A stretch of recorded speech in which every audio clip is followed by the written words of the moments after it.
most people believe that in order to heal the body, there's a process of doing things, right?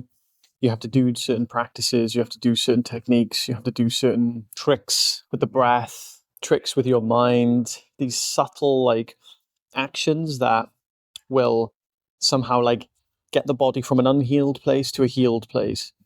And the key that I want you to learn from this entire video is that that process is just to get you to understand what I'm about to share with you now.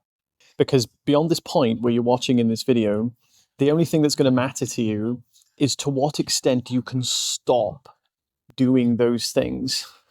Why? Because the body is already in a perfect state of healing. The body is perfectly capable of healing whatever is coming towards it. It is automated. If you chop something in nature, the thing grows back. Now, obviously, we can't do that with our fingers and legs and toes and hands here, but energetically speaking, it is like that.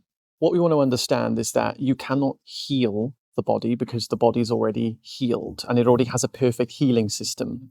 So in order to understand why this process has to be inverted and why this whole idea of needing to heal the body comes about in the first place, we have to understand the process of how trauma works.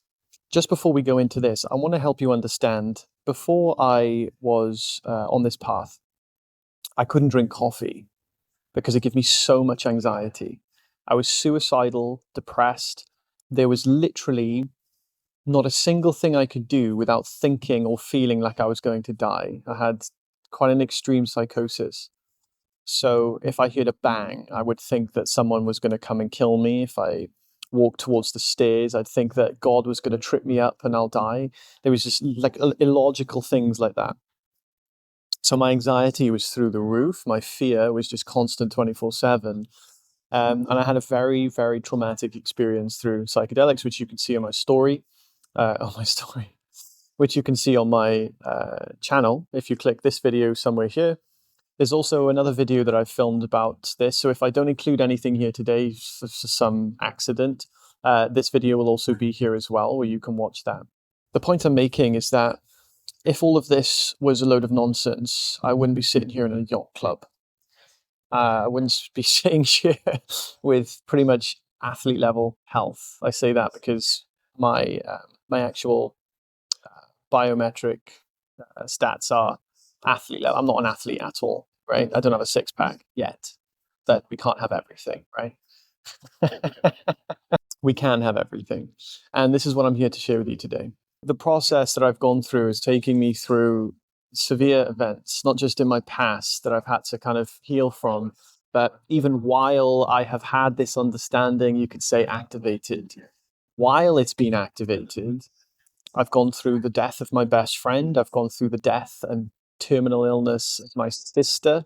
I've gone through creating a six-figure, soon-to-be seven-figure business, while also helping hundreds of people for free at the same time.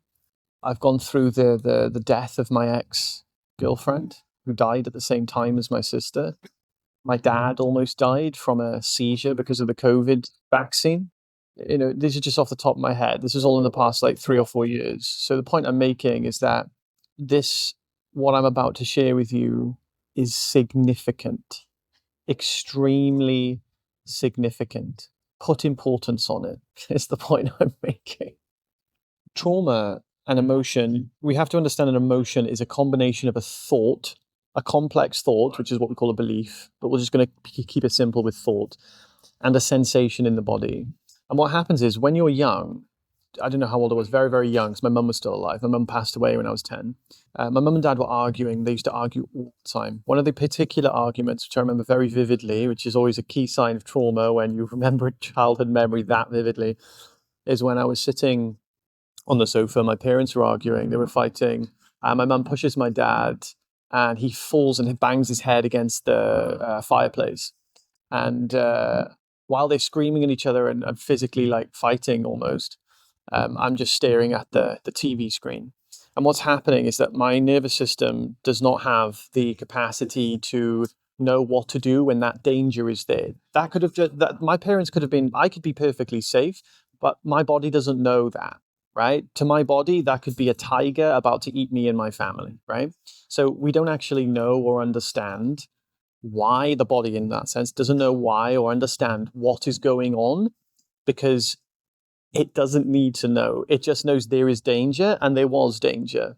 So when I'm that young, and when we're all that young, we don't have the capacity to stop this process.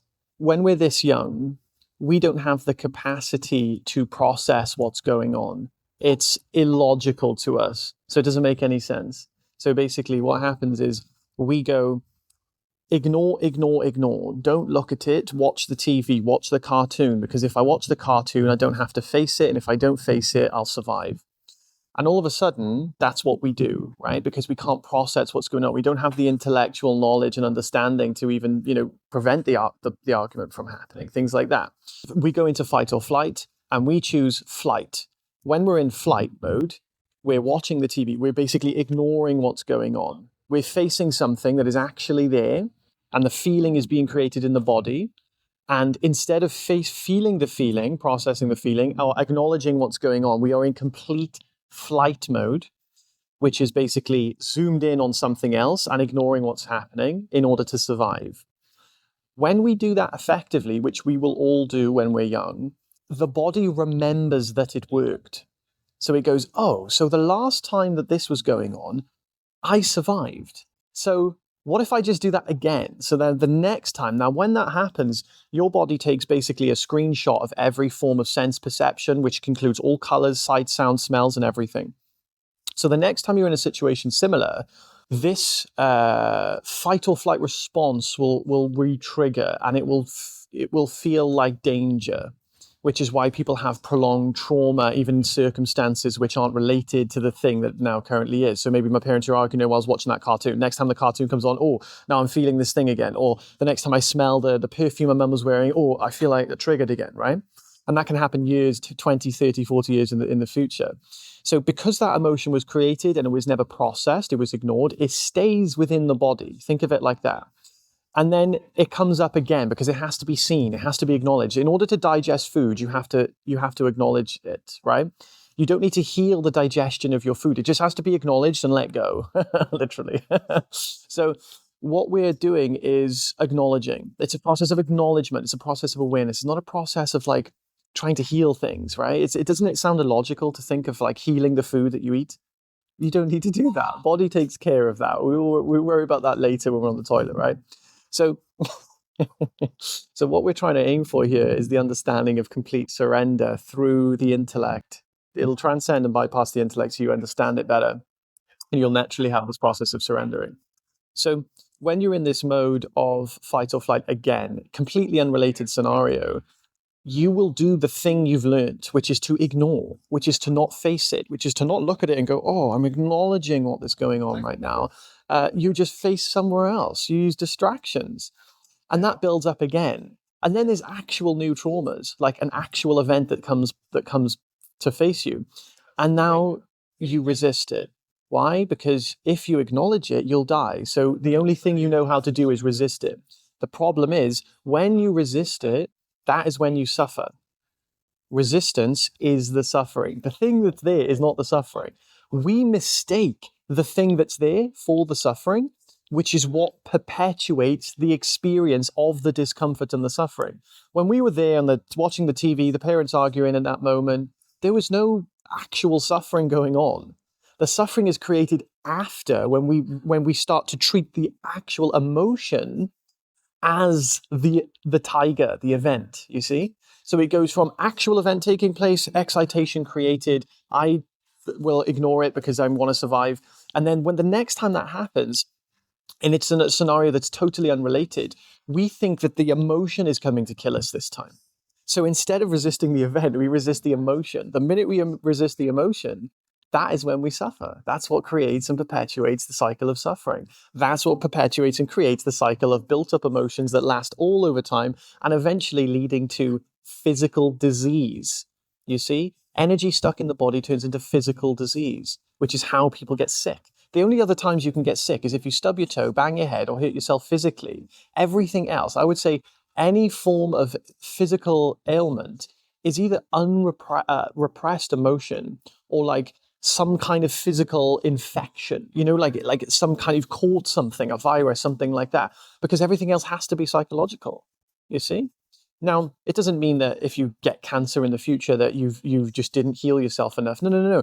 There's things that we don't even know is there that haven't been provoked, right? Maybe it was the smell of roses and you didn't hear the smell of roses. It smelled the smell of roses again for like the next 50 years, right? But that event was there waiting to come up. So we need to understand this process is not about healing. At this level, at this stage that we're hearing right now, it's not about healing. Where does healing take place? Healing takes place when the thought is binding the emotion to make you constantly avoid it. So it makes you go to your head. So I've had conversations with people where I say things like, can you try and just to tell me what is uncomfortable about the actual sensation? They'll say, no, I can't. Well, they say, oh, it's just uncomfortable. It feels like loneliness. It feels like rejection. It's like, these are not feelings, right? If you touch a table, it doesn't feel like rejection. That is a sensation when you touch a table. This feeling that you feel inside is a sensation as well. So sensations don't feel like loneliness, right? Sensations are just sensations. The thought is telling you it feels like loneliness so that you do not look at it. Because if you looked at it, it would actually evaporate. But you think it's going to kill you. Literally, this is something you have to see. You literally subconsciously believe if you were to dive into this emotion, to this feeling, you would die. Isn't that fascinating to understand? You're literally, it is that your body has learned that it is your life support, that if you were to look at it, you would die. So you will do whatever it takes to ignore it until you watch this video and understand what I'm saying right now. So you have to literally understand that it is safe to dive head first into this emotion. And that's not going to stop the fear. So don't expect it to go. But guess what it's going to do? It's going to give you courage. Courage is important here, not stopping the fear. But Sarja, it doesn't, I still feel the pain. I still feel, yeah, you're supposed to, because you're still not looking at it. So this will give you the courage, right? So now you see that the thought is what prevents you, is there's like a firewall to prevent you looking at the sensation that you feel. And the thoughts can get very smart. And guess what? That's where therapy comes in. This is where you go to therapy. You have to untangle and unbind all the thoughts that are preventing you from going towards this sensation. You see? That's where the therapy comes in. If you've had therapy, fantastic. If you haven't, go get therapy.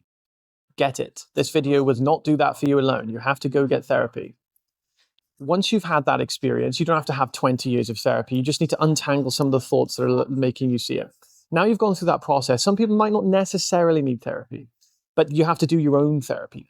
And that own therapy looks like seeing the truth in the thought that is preventing you from looking at the emotion. So when you feel something and it feels uncomfortable and you give it the quality of suffering, that's your cue to know that there is a belief that you have in your mind preventing you from feeling what is being experienced. Once you see that, you can say, look at this. That thought is there telling me an excuse, giving me a reason to save my life. How beautiful is that? What a lovely thought. It's actually protecting me. It's protecting me from death. But in my greater wisdom, though I still feel the discomfort, I understand the discomfort is there because the thought is preventing me from seeing it. I no longer need to follow that request. I no longer need to follow that truth. That truth is not actually true. So you unbind the truth from the belief that makes you not look at the feeling. That's it. That's that step, first step. Now, in this moment, you want to be with being. You want to be, this is what meditation is. You need to be in the space of pure being. So in other words, you need to see in this moment, this is the simplest way I can put this. You have to see in this moment that there is nothing suffering.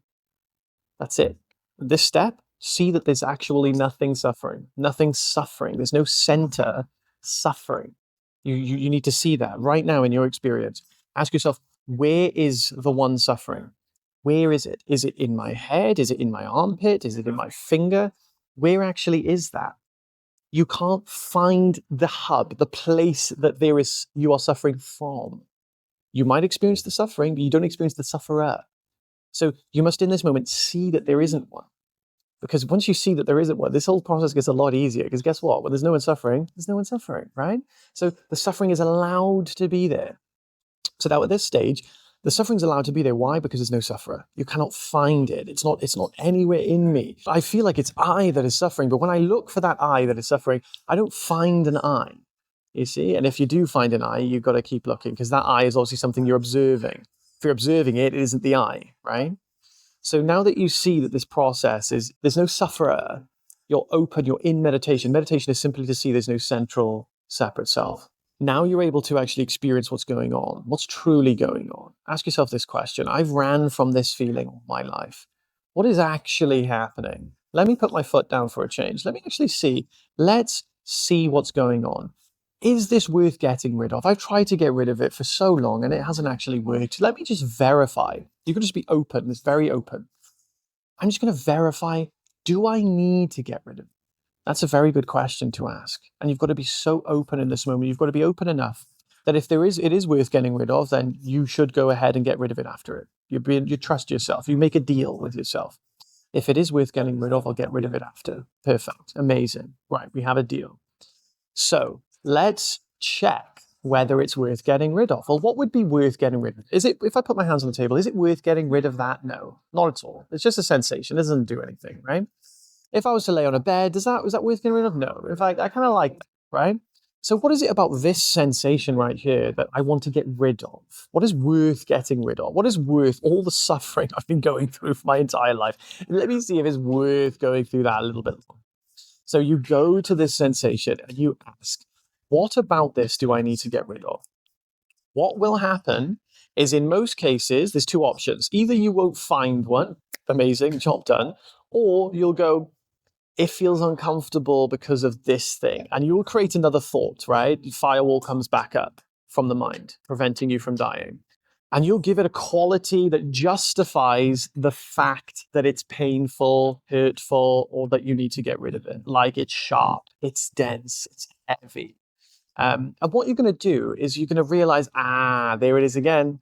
I'm making a concept out of it. I'm overlaying a concept onto the sensation to justify getting rid of it. Now, you need to go beyond the concepts here. So I'll give you an example. If I take my glasses and I put them on my hand, right? And I say or if I did that to you, and I said to you, do you feel the weight of my glasses? You would say, yeah, I feel the weight of your glasses. But then I would say, do you actually feel the weight of my glasses? You'd say, hopefully. Actually, no, I don't. I just feel a sensation. That's the actual experience. I feel a sensation. Weight is a concept overlaid onto the experience of a sensation. So, in other words, you don't experience weight without a sensation. You can't have the experience of weight without a sensation. You could put something on a weighing scale, that's just a sight of a number, right? You don't experience weight by looking at a number. That's not the experience of weight, right? Put something on a weighing scale, oh look, 12 kilos. So, that's not weight. Weight isn't a number. Weight, apparently, according to you, is the glasses on your hand, right? Is that a number? No. That's a sensation. You can't experience weight without a sensation.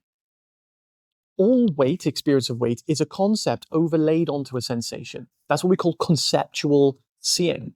Conceptual seeing. You're seeing something that isn't actually there. It's a filter of belief clothing the experience that is actually there. So that experience of your weight is actually just a sensation. That's the actual experience. Now, what you're doing with your emotions is you're doing the exact same thing. You are literally just doing the exact same thing. You're saying it's sharp, it's painful, it's this, it's this. These are concepts over the fact it's just a sensation. Now, I need to subcontext this. This is just with psychological suffering. Some people say, what about with physical pain? And physical pain is not the same. It's supposed to be uncomfortable, right? Chronic pain, that's prolonged pain, it could work for this because that's probably created by psychological resistance. But we're going to treat this as all psychological suffering for this video. So what you're going to do is notice when your firewall, the firewall of your mind, recreates the suffering by preventing you from seeing it, by creating concepts that are genuinely uncomfortable, which aren't actually there. Oh my gosh, my mind is doing this. You'll be fascinated. If you're doing this, you'll be fascinated how intelligent your mind is and how much it loves and wants to protect you. But now you're going to go, well, I'm the master of my mind now, so things are going to change around here. I do not see a reason to get rid of this. There's actually nothing there. These concepts, it isn't actually sharp, because something sharp has to have an edge. Do you find an edge to this sensation? Do you find a difference from the sensation of the table, if you put your hand out, to the sensation that you're feeling in your chest, your stomach, your throat, wherever it might be? You won't. And if you don't, you're creating concepts that are overlaid, and then you go back to the thought. You have to unbind the truth of all these thoughts. All these thoughts, you have to unbind the truth. Otherwise, the thoughts, you'll go straight back to the firewall, back to the head, prevented from the emotion. You'll resist it again. You'll think to get rid of it. If you want to get rid of it, you are in the essence of suffering, and that's what creates it. So this sensation that you feel is neutral. It's neutral. Not physical pain. That's probably not neutral. This psychological emotion is neutral. And what you're now going to do is realize you do not need to get rid of it. There's no need. It doesn't do anything. It's not actually going to kill you. It's not stacking up like a load of pain chips, and one day they're going to explode. It's completely neutral. You don't need to get rid of it. There's no reason to get rid of it, just like there's no reason to get rid of the sensation of your bum on the chair. Just like there's no reason to get rid of the sound of the music or the sound of the birds or the sound of the water. You see, there's no reason. It's not reason to keep it to stay, right? There's no reason to get rid of it either. It's just naturally there. So this is what true forgiveness is. You take the superimportance out of it. Superimportance is key here. You have to understand. Superimportance means either you super want to get rid of it, or you super want something to stay, right? You give it superimportance. Notice, I'll give you an experience of natural importance, your exact experience right now. The sound of my voice, the sight of the colors, the sensation of your hands, the sensation of your body, everything you are perceptually experiencing, unless it's like your favorite song, right? And even then, you kind of don't want it to stay. But let's say there was a song on or conversation that you're hearing that's drawing more importance. But even that, you still don't necessarily want to get rid of it or keep it. It'll just distract you. But the point is, right now, every day, you're naturally experiencing this forgivingness. It means you're giving everything the freedom to be completely as it is, without needing it to stay and without needing to get rid of it. This is your natural condition. But the problem is that you don't see that. Right? So the sun just shines on everything. It doesn't go, oh, today I'm going to shine on this chair, not that chair. Everything shines naturally, equally to everything. Your experience, consciousness is shining naturally and equally to everything. Now, the only thing that's happening is with your sensations, these particular sensations that we call emotions, you want to get rid of them. You're giving them super importance. You want them to go as quick as you can, or you're finding good sensations and you want it to stay as long as they can. You're going to now relax into your natural condition of being. And notice this quality. You have to notice this quality. It's an important quality to notice because it's something you're already doing. You already know how to do it. So it's kind of like me pointing out the digestive system. You don't need to know how to digest food. You just need to know that that's what happens, right?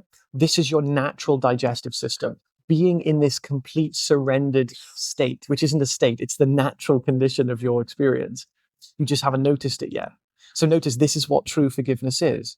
It's a natural, ever-perpetuating, giving all things the freedom to be completely as they are without wanting to get rid of them. So it's this essence of, I like it staying, but I also don't mind it going, right? Usually, if you don't mind something going, it's almost like you don't like it or something. No, this is transcendent. So it's like everything here, I want to be here. Everything that goes, I want to go. I want what it wants, you see? I want it if it wants to stay, and I want it if it wants to go. I want whatever direction it wants to go. This is allowing the way. You are allowing the way. You see, that is the way. You're not allowing the way, you're just experiencing the way. That's true meditation. There's no separate self doing the thing. You're just noticing that that is actually what's already taking place. So you can't heal. You don't need to feel it. You don't need to go, oh, let me feel it more, because that's just trying to get rid of it. Any agenda you have in this moment is super important. Superimportance means you have an agenda. You either wanted to stay, you wanted to go. If you wanted to stay or go, you're going to completely reject it. So reduce the superimportance by virtue of this understanding. Understand, then the rest will follow. People say, I can't just willingly do this. You can willingly do it if you understand. If you understand what I'm saying, you can. I mean, I'm the living proof of that. I don't understand how this. Yes, you can. If you understand what I'm saying, you can. If you don't understand what I'm saying yet, you will be forcing it because you do not understand.